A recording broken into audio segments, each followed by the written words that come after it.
விருதுநகர் மாவட்டம் தோப்பூர் கிராமத்துல சிவலிங்க பிரதிஷ்டை நாம பண்ணோம். அப்ப சுவாமிக்கு திருநாமம் இடுறதுக்காக திருமறைகள்ல கயிறு சாத்துறதுக்காக ஒரு சிறு குழந்தைய நம்ம அழைத்தோம்.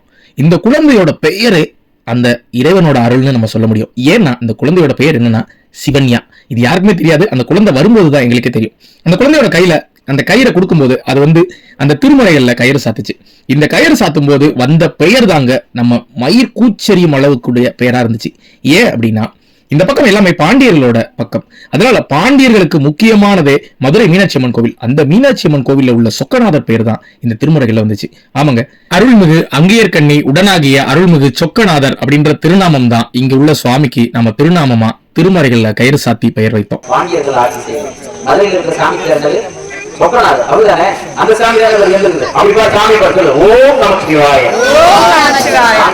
சொக்கநாதர் அங்கையர்கண்ணி உடனாகி சொக்கநாதர் அருமையான சாமி.